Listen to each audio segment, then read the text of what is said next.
saya tidak mengerti, mungkin itu adalah penafsiran yang berbeda ya. Mungkin juga timingnya. Ya, tapi saya tidak. Saya berpendapat di mana bangsa kita masih lemah, pemerintah tidak boleh ragu-ragu. Bukan ekonomi diserahkan ke negara, bukan. Ya, kalau sudah kuat, ya silakan. Tapi ada beberapa hal yang tidak bisa diserahkan ke swasta. Sampai sekarang saja di beberapa negara, ya, di beberapa negara ada hal-hal yang tetap akan dikuasai oleh minimal diregulasi oleh pemerintah, ya kan. Sebagai contoh, berapa saat yang lalu perusahaan dari Dubai mau beli pelabuhan di Amerika, ya kan, katanya boleh, ya kan, diserahkan ke swasta. Boleh, nggak boleh, karena dikhawatirkan nanti jadi sarang teroris atau apa, dilarang, nggak boleh. Saya pernah berapa tahun yang lalu saya ketemu dengan seorang tokoh ekonomi Indonesia, ya bisa dikatakan lah dia salah satu yang top Taipan. Bicara-bicara saya ajak, yuk kita bikin kebun kedelai atau kebun singkong. Gak mau. Alasannya, wah itu alam risikonya, nanti kalau gagal panen bagaimana? Ya ada pertimbangan gitu ya. Dia juga benar gitu, dari segi bisnis pertanian ini mengandung risiko gitu loh. Mungkin bagi dia lebih aman dia bikin hotel, bener nggak? Tidak salah dari segi bisnis. Makanya ini lain gitu loh. Makanya saya selalu katakan ada beberapa sektor menguasai hajat hidup orang banyak yang terlalu penting bagi kehidupan suatu bangsa. Itu kalau swasta tidak tertarik, ya masa pemerintah tunggu? Ya kan? Pangan bagi saya salah satu sektor itu.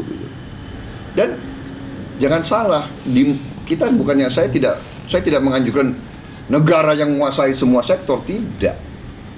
Ya, pelopor, investasi. Gitu. Sebagai contoh, apakah kita nanti menyatakan semua tanah milik negara, petani-petani itu jadi kerja untuk negara? Kan bukan itu. Petani warga negara, petani juga swasta. Jangan salah. Petani itu swasta juga.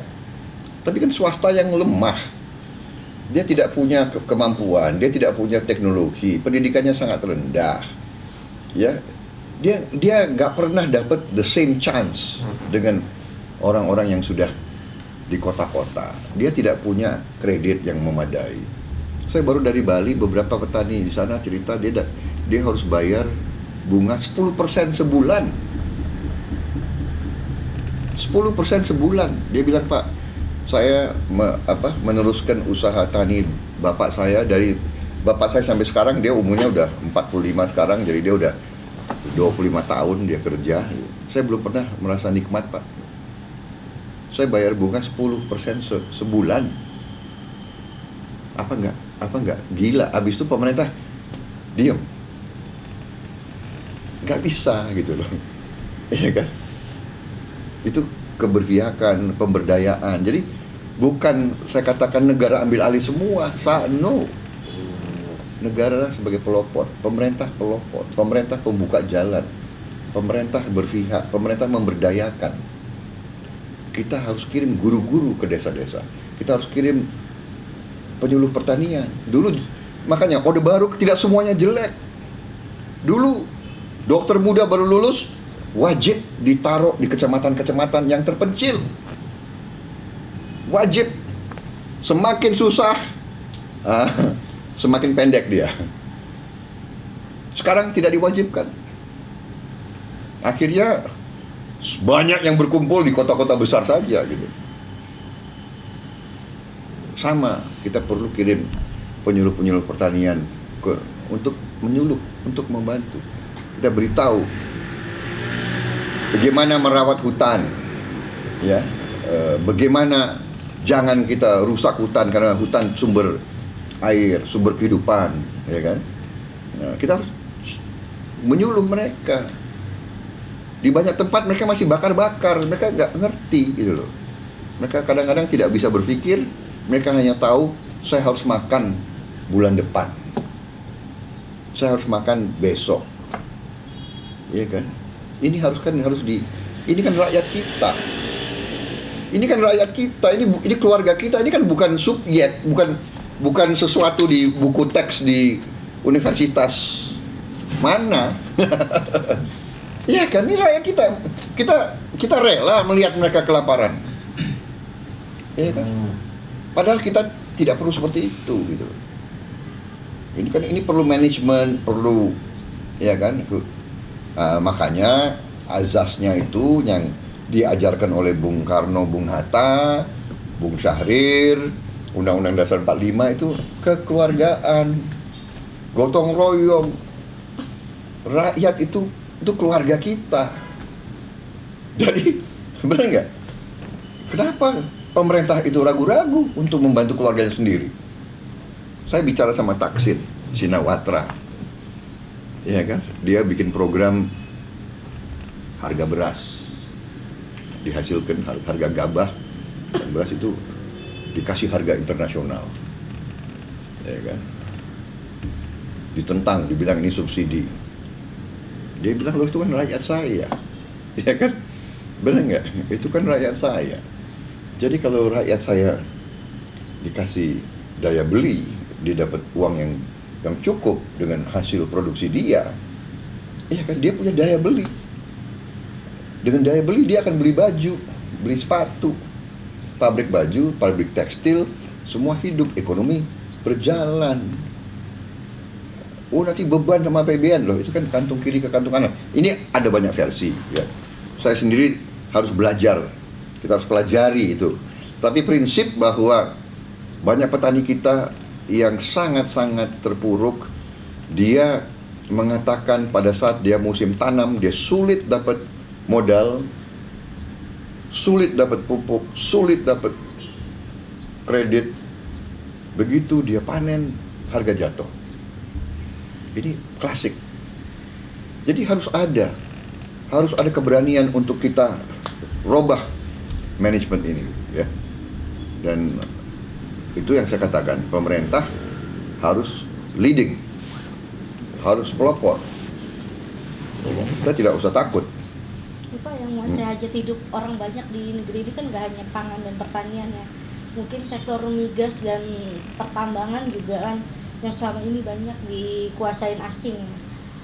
Ini Pak, apakah nanti bisa Bapak jadi pemimpin atau jadi presiden, apakah nanti akan lepas dengan orang-orang asing seperti itu Pak? Mungkin akan diambil alih kembali oleh Indonesia pertambangan dan 50% lebihnya dipegang oleh negara. Jadi begini ya, saya masalah migas itu adalah masalah sektor yang membutuhkan teknologi yang cukup canggih, ya. Kemudian modal yang cukup besar. Saya pernah di perusahaan minyak, saya pernah kerja di perusahaan minyak, perusahaan adik saya ini. Risikonya sangat besar untuk membor satu lubang di darat, ya, mungkin sekarang paling murah ya 4 juta, 5 juta dolar, paling murah sekarang. Semakin daerahnya semakin susah, ada sampai 10 juta dolar, 15 juta dolar. Offshore lebih mahal lagi, deep offshore lebih mahal lagi, deep offshore yang ribuan meter di bawah laut. Bahkan saya pernah diberitahu ada satu lubang, ada satu pengusaha yang saya kenal, orang Amerika, dia baru ngebor di Gulf of Texas itu, satu lubang itu $900 juta dan kosong, nggak ketemu minyak, nggak ketemu gas.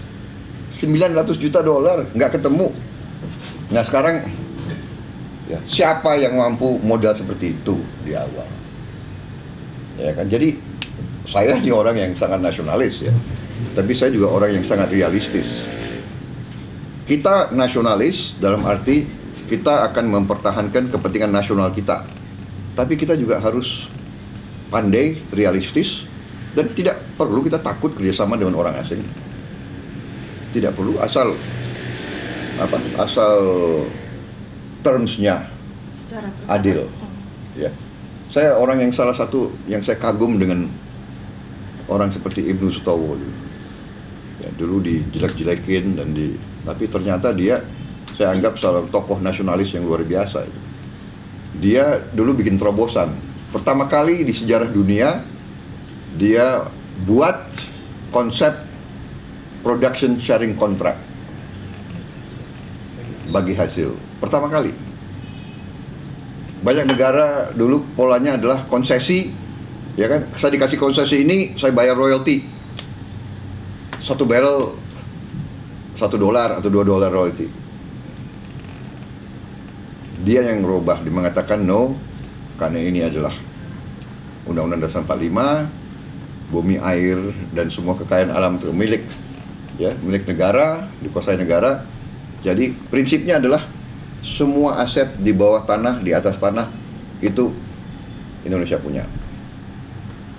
Nah, silakan kamu investasi, bangun semua, kamu masukin modal,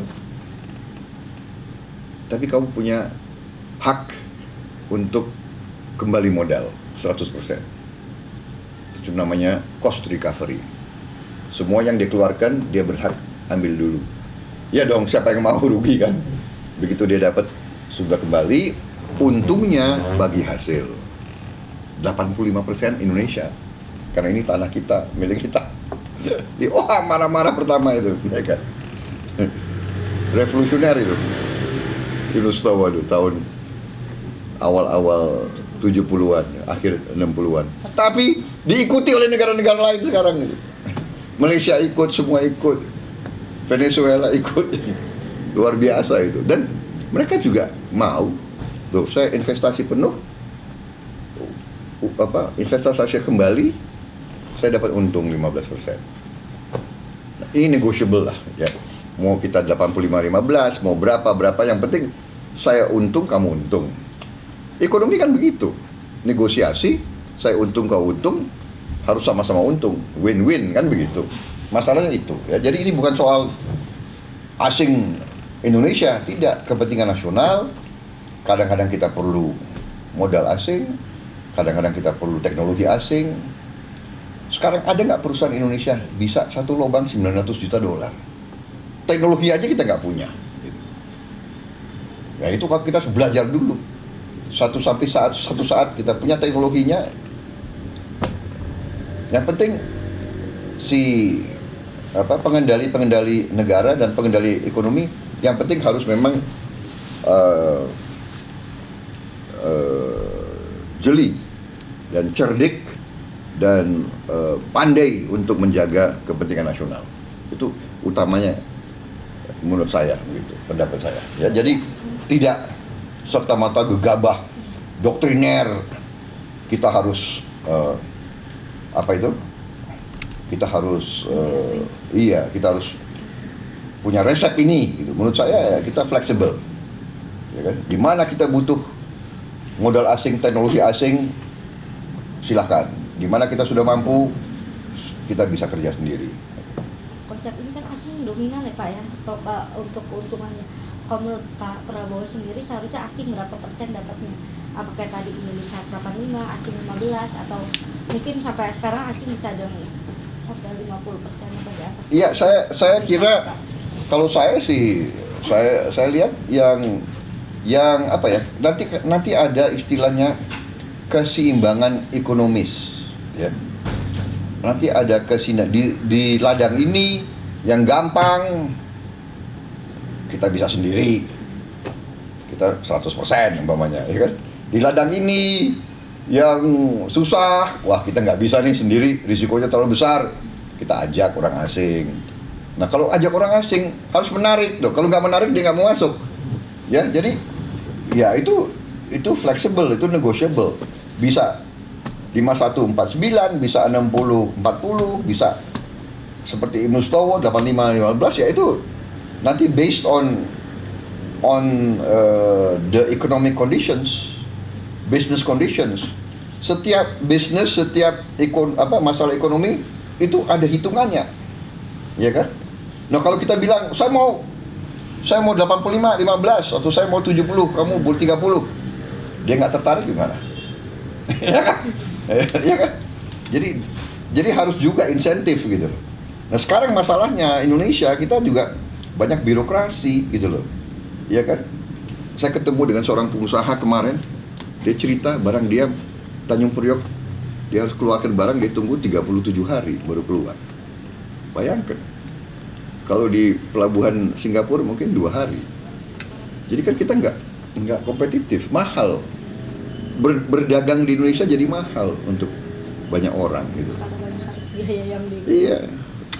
Tadi kalau tentang migas ini kan banyak sekali masyarakat yang menuntut kalau misalkan waktunya habis, pas kontraknya habis itu tidak diperpanjang.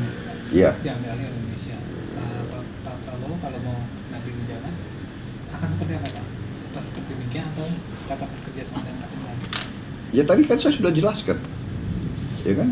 Saya sudah jelaskan tadi kan bahwa setiap kasus akan kita pelajari, akan kita teliti, yang mana menguntungkan kepentingan nasional Indonesia. Yang mana menguntungkan kepentingan nasional Indonesia.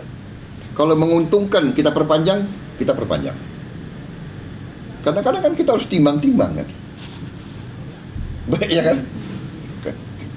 Kadang-kadang kita harus timbang gitu, mana kepentingan. Asal nasionalisme tidak diperpanjang, tahu kepentingan nasional rugi. Ya, jadi ini masalah kepentingan nasional, national interest. Kita harus hati-hati, kita harus bijak, dan kita harus arif.